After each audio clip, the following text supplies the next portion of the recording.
Honored to take a ride with you, Spirit Bus 33 fam. Happy Friday.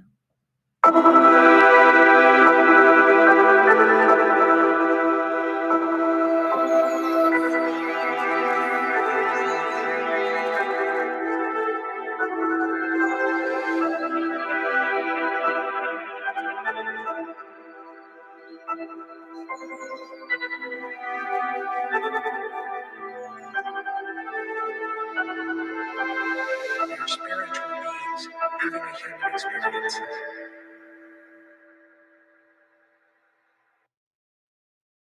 Thank you for having this Earth experience, same time as me. Not sure what realm, galaxy, dimension that you're from.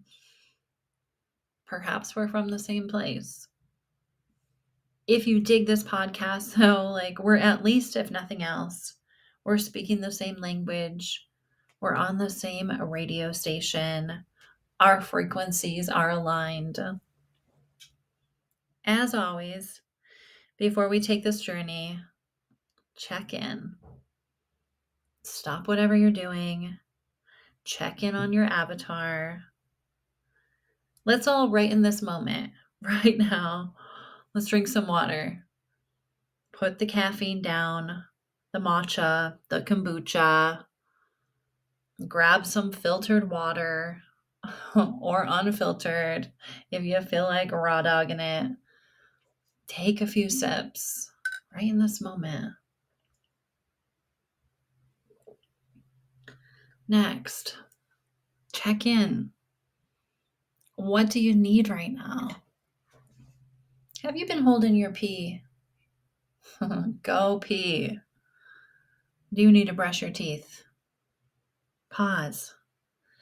Get your shit together. Okay, maybe a little bit nicer. Fam. Check in. Love yourself. I don't know. There's probably going to be some fucks here and there today. I'm kind of feeling a little spicy, a little street.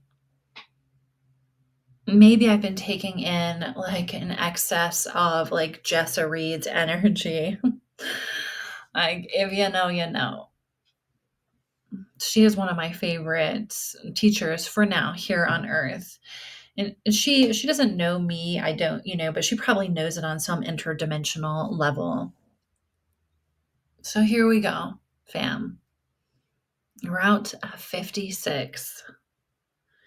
So the last 2 weeks, they have been intense in the collective. So just pause and reflect. I didn't record an episode last week. I was busy hanging with my sister and my nephew and some of my close friends and fam. And sometimes that has to come before other things, right? So sit and reflect over your last 2 weeks. What went well? What was amazing? I got to dance in the street to my sister. I don't know the song, Must Be the Money, whatever that song is. We got to dance in the street. We got to do some things. What went right for you? What did you enjoy? What do you need to work on? So I love this time of year when everyone starts to feel all healed. Like as a holistic therapist and coach, you notice like many people, they're getting that vitamin D, they're getting out more, they're socializing more. They're feeling that chaotic energy of spring coming, and there's going to be summer. I'm starting to feel better. Perhaps they're not even coming to sessions as often. It's a great time to really find out if all of the shadow work, the trauma work, the learning the skills, the fine tuning your practices, to find out what transformation has occurred. And to find out what bullshit still needs to be worked on. The bullshit that I see repeating in the collective is this like need to be perceived with positive regard all the time. This uncomfortability with the assumption that someone is judging you or has a negative thought about you. or doesn't agree with your reality. It's this fear of being judged. But basically, we prevent ourselves from showing up fully because we're accepting too many gifts from others. These gifts, fam, they smell, they stank, but we accept them, we collect them, we don't even want them. We can tell that they've been regifted down from generation to generation.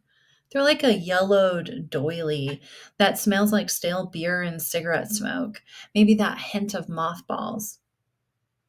The people that we receive them from, they give these automatic gifts, sometimes on purpose.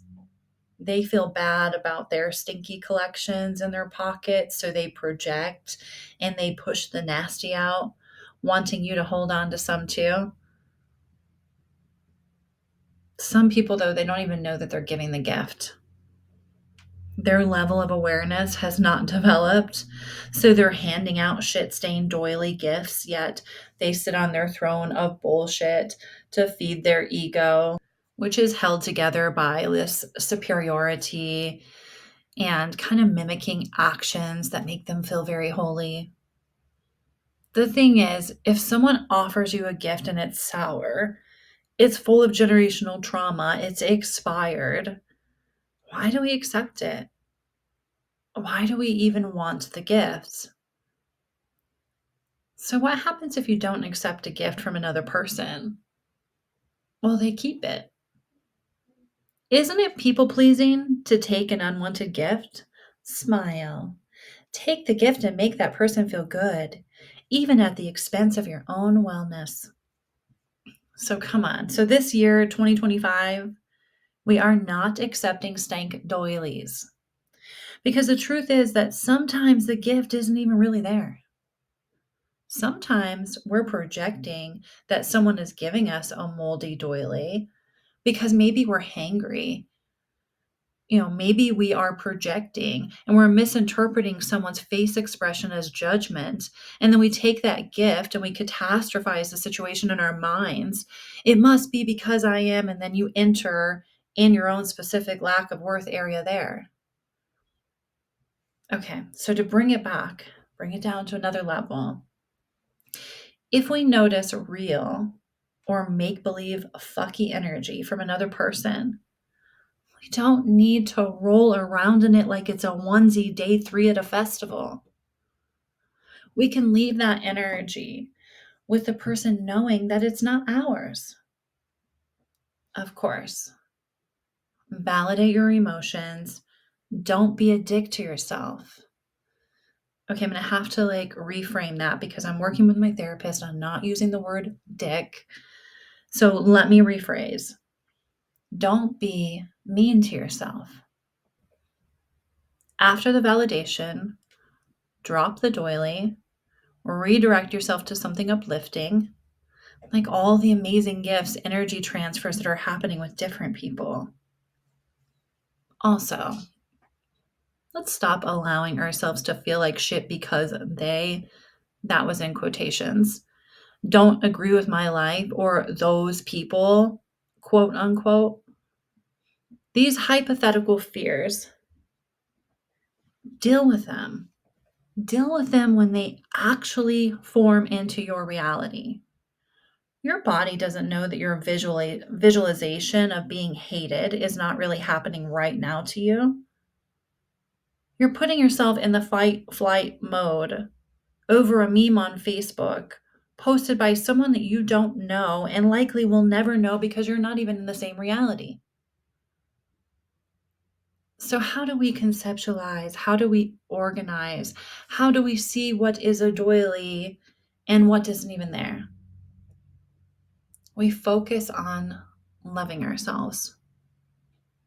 For those of you that are tired of hearing the term self love, it's probably because you're projecting your shortcomings with it. We have to learn the difference between our energy and another person's. We have to stop taking things personal. Read Don Miguel Ruiz's Four Agreements or the Fifth Agreement book, or really any book from him.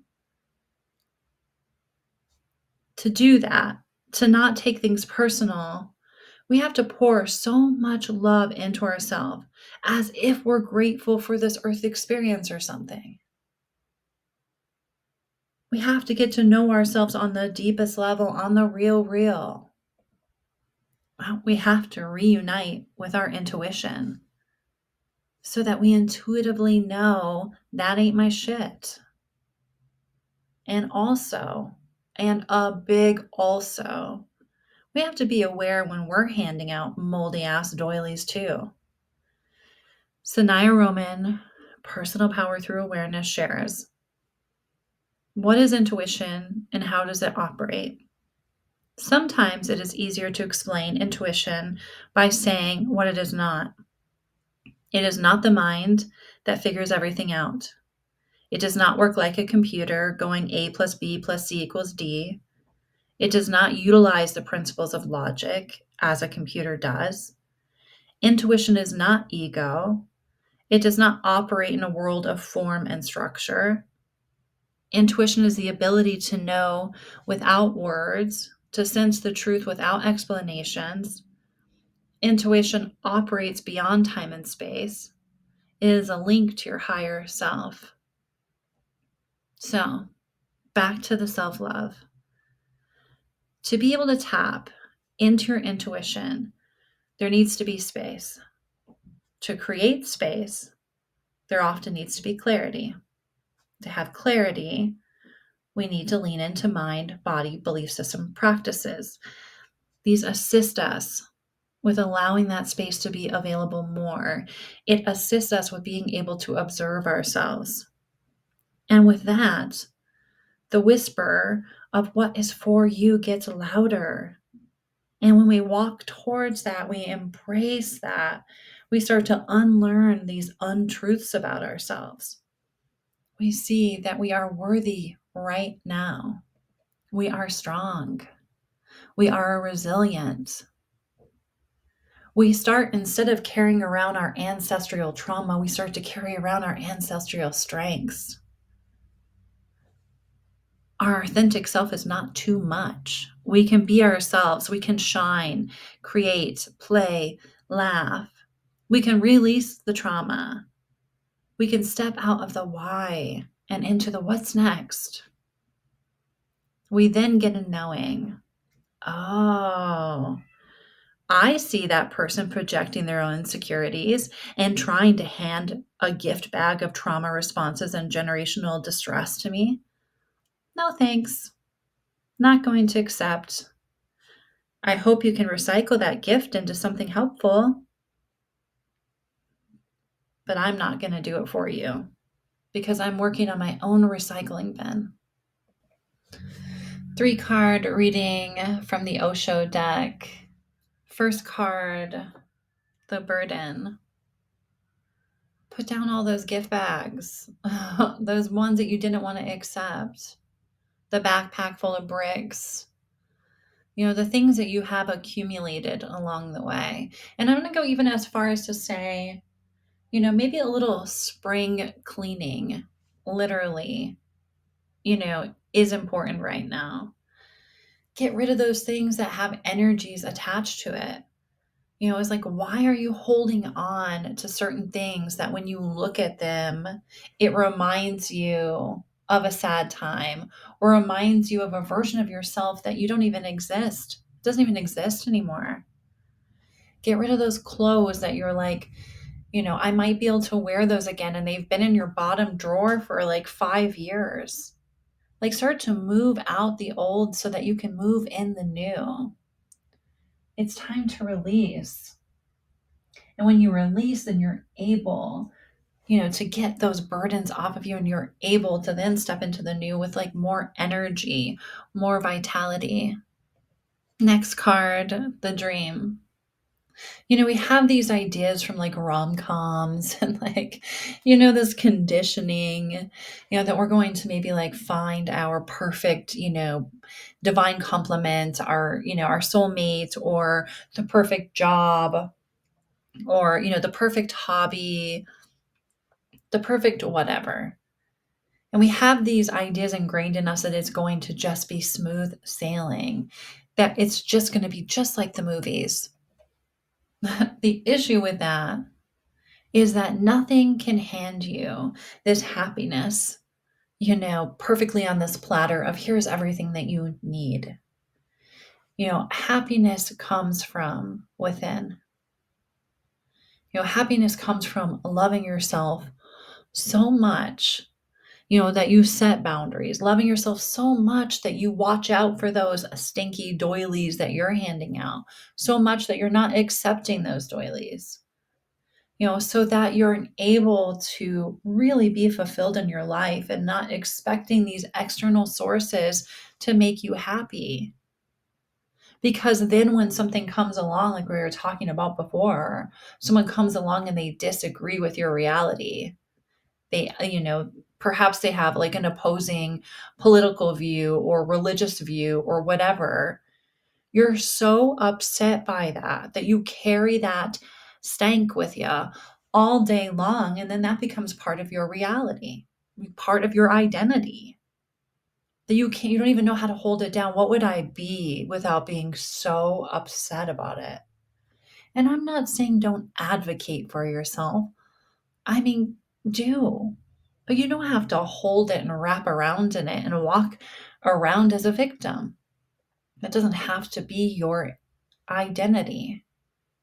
The last card, moment to moment. All we have is the now. For a lot of us, we're using our intuition, we're using certain parts of our gifts to build to our dreams, our future self. We're connecting things to make our life easier for our future self. And if you're not doing that, I hope that you are.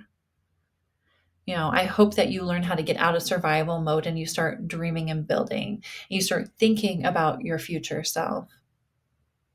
But then also reminding to be in the now and enjoy the now, the right now. Don't be too far in the past. Don't be too far in the future, but have that perfect balance where you're in the now. Because a lot of times, fast forward 5 years from now, we might look back and be like, damn, I really enjoyed that chapter. Like, I wish I would have been a little bit more present. Like, that was actually a lot of fun. Or I really loved living in that house. I like where we live now too, but oh, I miss, it's like be in the now with the people that you have around you that are filling your cup. Like water that garden, hang out with those people more. When you leave an interaction with a person and you feel like you are just like buzzing, like you just feel like so joyful, or you just feel like your cup has just been filled, hang out with those peeps more. But if you're hanging out with someone and you realize at the end, like you almost feel like you need to take a nap, it's like get curious, get really curious about what is happening in that interaction. Are you getting, handfuls of those doilies coming your way from the other person? Are you giving them out too much? Are you both just spending time shit talking, gossiping? That's an energy drain right away. Are you talking about like things in a way of like, we're trying to make this work, we're trying to understand it more, we're validating one another, things that are inspiring. I'll leave you with this card from the Four Agreements from the deck that they have made, which is completely outstanding. Always do your best. Honor yourself. Honor the man or woman that you are. Take the risk to express your dream. Taking action is about living fully and expressing what you are. So I guess that is the challenge for the week. Express yourself. I will not start singing that Madonna song, but it did come to my mind. I refrained. But yeah, so express yourself fully. Okay, fam. Thanks for taking a seat on this bus. If you're still here and you made it all the way through this almost 20 minutes, I appreciate you. I would love, leave a comment. Let me know that you're here at 19 minutes, 49 seconds. Let me know that you're here. I would love to know, like, who's chilling, you know? Like, who is taking this little journey? All right. I will see you next time.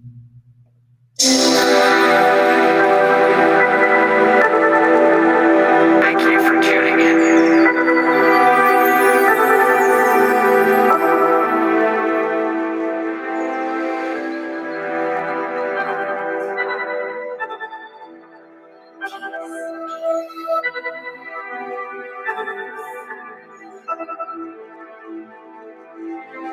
We are spiritual beings having a human experience.